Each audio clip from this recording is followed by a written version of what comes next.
네. 여러분, 안녕하십니까? 충격받으셨습니까? 너무 낙담하지 마십시오.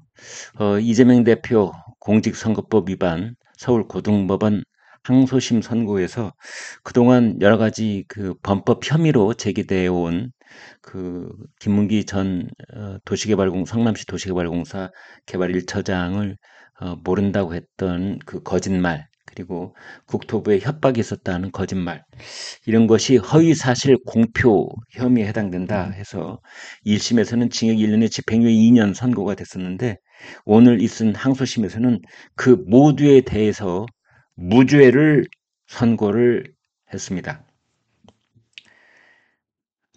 그래서 저희 시청자들께서는 그 한숨이 꺼져라 내쉬는 분, 분노의 목소리를 내시는 분 있으신데, 일단 대법원 선고가 있기는 합니다만은, 항소심 선고가 이렇게 나왔다는 것은 일단은 이재명 대표에게 조기 대선이 치러질 경우에 대선 출마의 장애물이 없어졌다, 이렇게 볼 수 있습니다. 그 이유는 검찰이 당연히 상고를 하겠지요. 그러면 대법원으로 넘어갈 텐데, 대법원에서 이제 빠르게 나오면 3개월 이내에 나올 수가 있습니다. 6월 26일까지가 오늘부터 따져서 3개월 동안인데, 그때 대법원에서 다시 파기환송을 해서 이건 유죄 취지로 파기를 했으니 고등법원이 다시 재판을 해라 라고 하더라도, 그 고등법원의 파기환송심이 나오기까지는 또 몇 개월, 아니 몇 년이 걸릴 수도 있는 겁니다. 따라서 적어도 이재명에게는 앞으로 몇 달 혹은 1년 조기 대선을 가정한 말씀입니다만은, 아무튼 이 대선에 출마하는데 피선거권이 박탈되는 그런 유죄 판결을 받을 가능성은 없어졌다. 그래서 조기 대선의 경우에 가정으로 말씀드리지만, 이재명에게 대선 출마의 장애물은 없어진 셈이다, 이렇게 볼 수가 있겠습니다. 반대로 제가 낙담하지 마시라고 말씀드렸던 이유는, 이것이 이 보수 대결집의 계기가 될 수도 있다. 매우 역설적인 상황인데, 항상 국민 여론은 그렇게 움직여 왔습니다.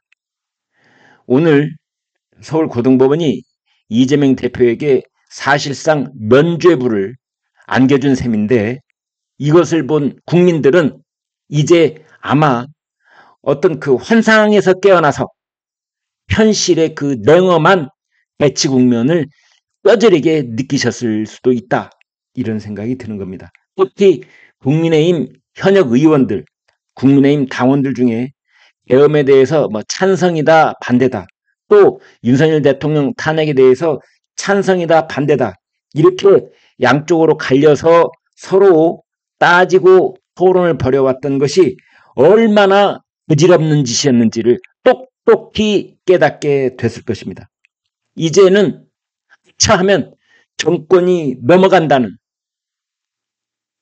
그 뼈저린 뼈아픈 냉엄한 그런 구체적 현실을 깨닫게 됐을 거라고 보는 겁니다. 따라서 앞으로 토요일에 있을 집회는 이제 보수 대결집, 여의도다, 광화문이다, 뭐 헌재 앞이다, 뭐 어디다 이렇게 나눠지고 찢어지고 이런 집회가 아니라 대결집의 집회가 필요한 것이고, 이제 보수는 계엄에 대해서, 탄핵에 대해서 네가 옳으니 내가 옳으니, 보수 내부에서 그런 이야기를 하는 사람이 있으면 그 사람은 아직도 환상 속을 헤매고 있는 사람이라고 비난하지 않을 수 없는 것이다. 이제는 뭉치는 수밖에 없다라는 것이 그 내부에서 생성된 그런 깨달음은 아니고 외부에서 충격처럼 다가온 깨달음이긴 하지만, 이제 엄연한 현실을 알게 됐을 것이다, 이런 말씀을 드릴 수가 있겠습니다. 또 하나, 헌법재판소에 끼치는 영향입니다. 우리가 흔히 헌법재판소의 판결이 법원의 판결에 영향을 미치는 것보다 법원의 판결이 헌법재판소의 그 결정에 더 많은 영향을 끼친다. 이렇게 봐왔는데 아마 오늘 서울고등법원이 내린 이 선고를 가장 관심을 갖고 지켜봤을 사람들이 헌법재판관 8명입니다.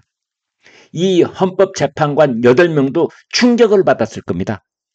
오늘 법원에 고등법원 피고인 이재명 담당 형사 합의부, 최은정, 이예슬, 정재호 3명의 부장판사들이 내린 모두 무죄 판결을 보고 헌법재판소가 아마 이게 바로 지금 둘로 갈라진 냉엄한 현실이라는 것을 뼈저리게 깨달았을 것입니다.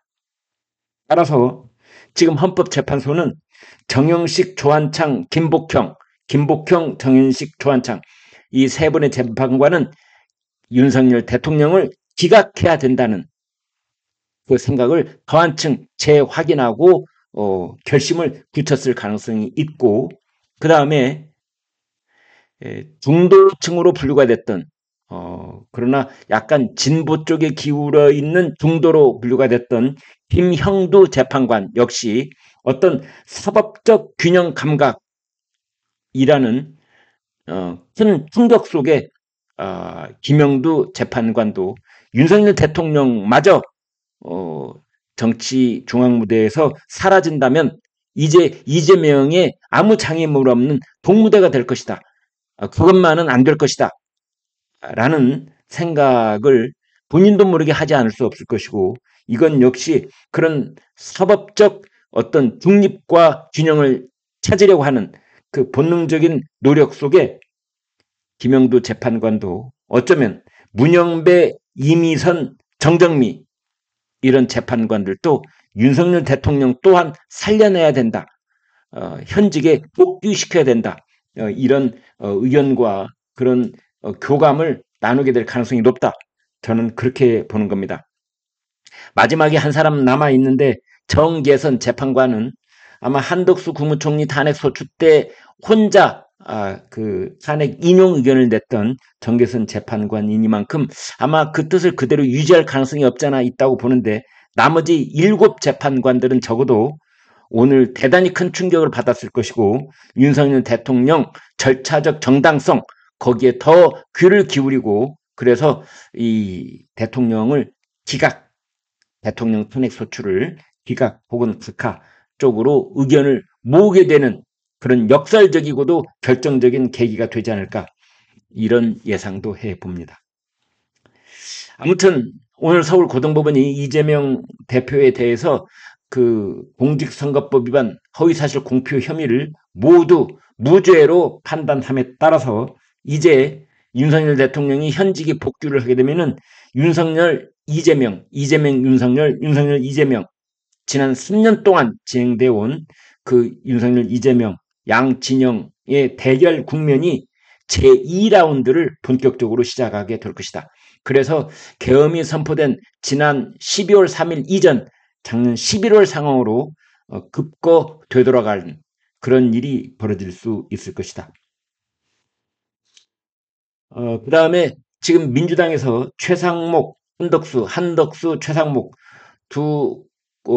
한 분은 이제 경제부총리 권한대행의 이 꼬리를 뗐습니다만 한덕수 대통령 권한대행 국무총리, 최상목 경제부총리에 대한 쌍탄핵, 두 사람 모두에 대한 탄핵을 협박해왔던 민주당의 목소리에도 약간 바람이 빠질 수밖에 없는 것이고 아마 이현주 의원이 내놓았던 국회의원 총사퇴 얘기도 쑥 들어가지 않을 수 없을 것이다. 그리고 김민석 최고가 얘기했던 뭐 보이지 않는 손길이 작동하고 있다느니 내란 세력들이 작전을 펴고 있다느니 뭐 윤석열, 이재명을 동시에 제거하려고 한다느니 이러한 말들도 얼마나 김민석이 아무런 근거 없이 늘어놨던 그런 헛소리였는가가 여실하게 드러난다고 할 것입니다.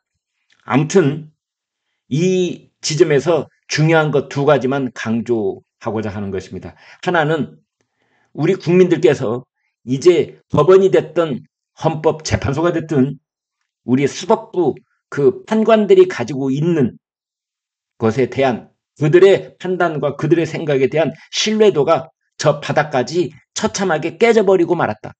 이게 우리나라로서는 가장 큰 손실이라고 하지 않을 수가 없는 것인데요. 여기에서 우리 국민들께서 잊지 않으셔야 되는 것은 냉엄한 현실인 것입니다. 우리나라는 정치권이 됐든 사법부가 됐든 판사 개개인이 됐든 헌법재판관 개개인이 됐든 철저하게 법리와 양심, 이거 얘기하는 사람은 순진한 사람이다. 이제는 양쪽으로 갈라진 냉엄한 그런 해결 국면이 지금 계속되고 있다는 것을 단 한시도 잊어서는 안 되고, 중도를 얘기한다든지 뭐 양쪽에 타협점을 찾을 수도 있다라고 얘기하는 것은 그 사람들은 가짜요. 그 사람들은 아직도 환상 속에 빠져 있는 순진한 어린아이보다 더 나쁜 영향을 미치고 있는 것이다 라고 말하지 않을 수 없는 겁니다. 지금은 죽느냐 사느냐, 정권을 지키느냐 넘겨주느냐, 이 국면에 와 있다는 냉엄한 현실을 깨닫지 않을 수가 없는 것입니다. 여기까지 하겠습니다.